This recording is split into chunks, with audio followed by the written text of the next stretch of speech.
Hello everyone, I'm Dr. Akanksha Rathi Maheshwari, consultant psychiatrist at Bombay Hospital.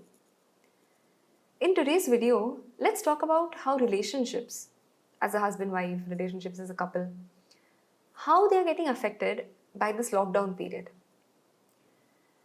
Usually, we often say that if we had more time, things might improve for our relationship. If I spend more time with my partner, things are going to improve. But is it really so? In fact, the recent statistics from China, from US, from all over the world, they suggest otherwise.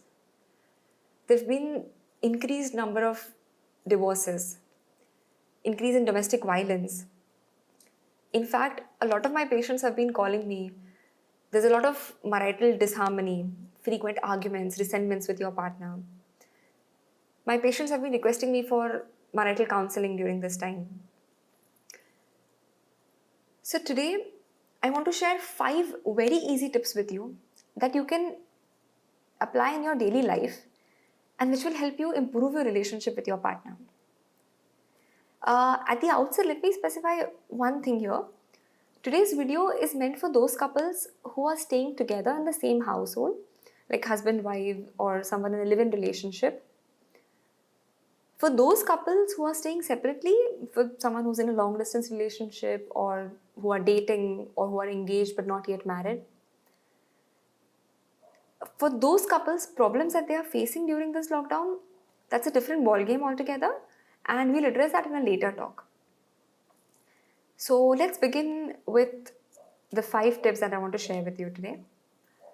Firstly, and the easiest thing to do is to acknowledge. Acknowledge that this period of lockdown, this coronavirus infection period, is a stressful period for both you and your partner. You have to understand that baseline stress levels are going to be high. Like we discussed in my previous video, maybe it's the fear of getting the coronavirus infection, or the overburden of the household chores, or maybe taking care of children who are not going to school.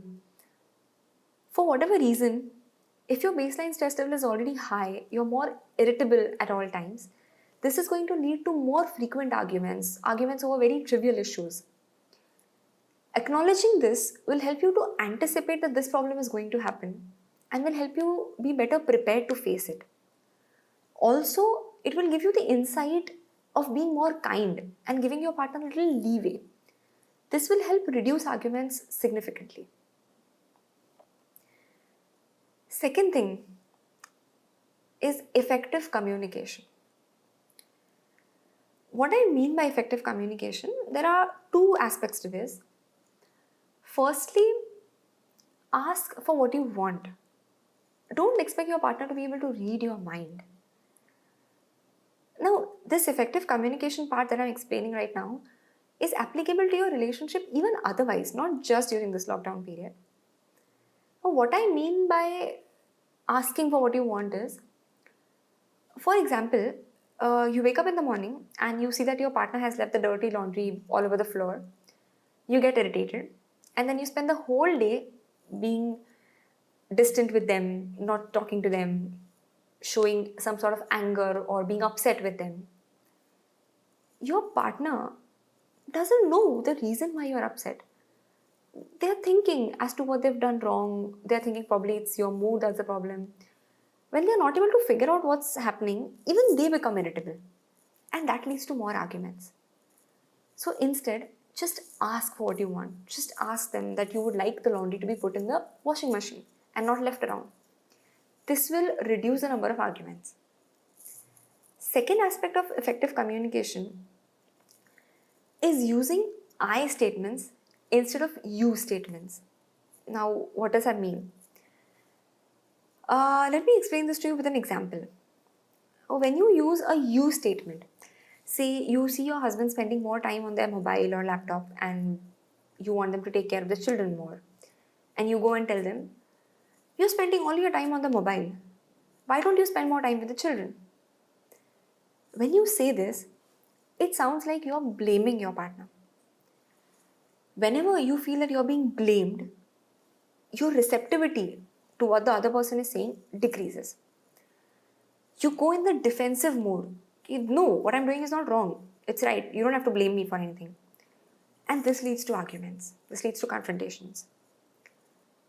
Instead, when you use a you statement, say for example, in the same situation, if you say, I feel hurt if you use the mobile so much, or I would feel very happy if you spend more time with the children.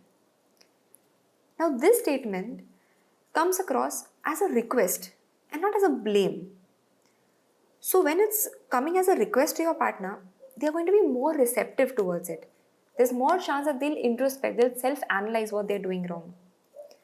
This will lead to improvement in their behavior, increased harmony between the two of you, and obviously less arguments.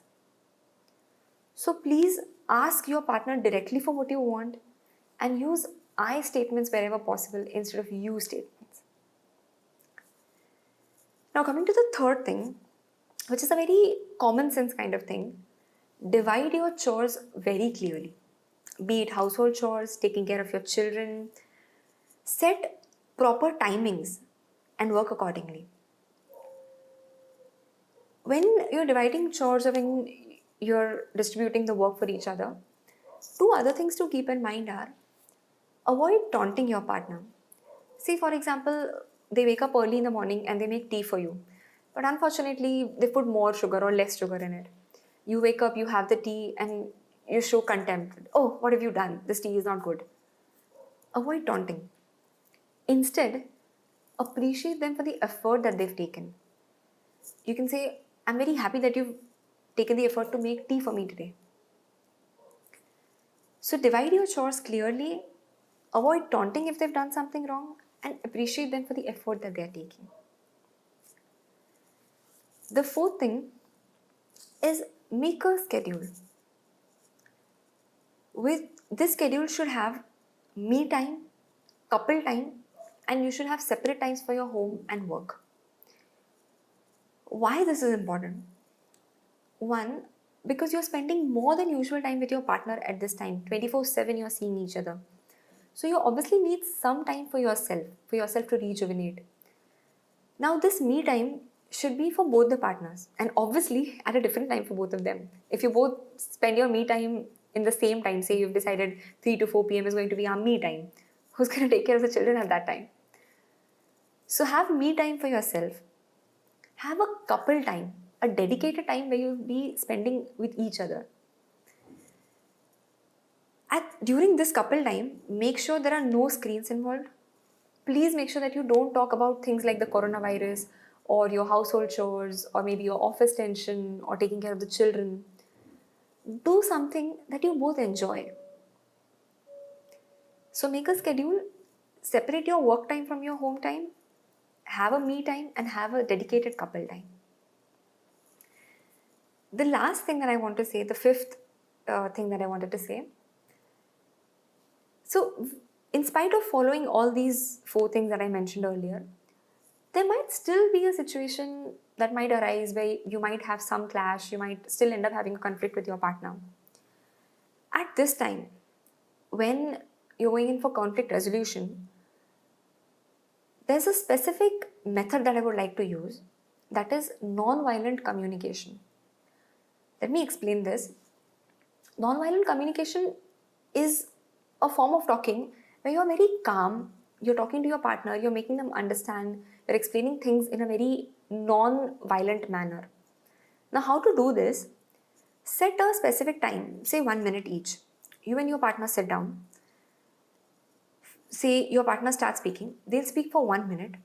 You will only listen, they'll speak uninterrupted so that the message, what they're feeling hurt, the reason of their hurt, the reason for why they're upset, that's being sent across very properly.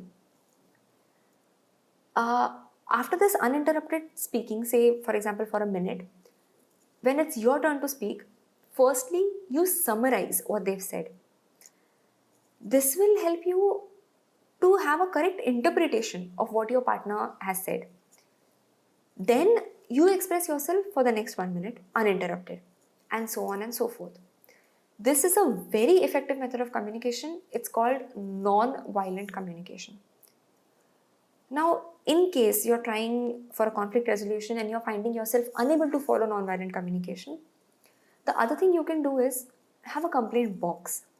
Now, it doesn't have to be a box per se, it could be a bowl or a plate where you write down what you're feeling, the reason why you're feeling hurt, on a small piece of paper and put it in the box or in the bowl.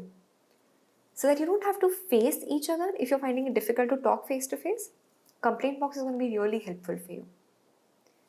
So I hope you follow these 5 tips, acknowledging that it's a stressful situation, following effective communication with asking and I statements, dividing your chores clearly, making a proper schedule with me time, couple time, and going in for conflict resolution with non-violent communication. Now, as Charles Darwin has said, he's given his theory of evolution, survival of the fittest. By fittest, he did not mean the fastest of the species or the strongest of them. He meant the species that is most adaptable to change. This present situation, the lockdown, has brought about a change in the dynamics of our relationship. If you follow these 5 simple tips, you will be very well adapted. You'll be able to adapt to this change very well. And your relationship, like survival of the fittest, will survive this lockdown period very well and will come out stronger. All the best.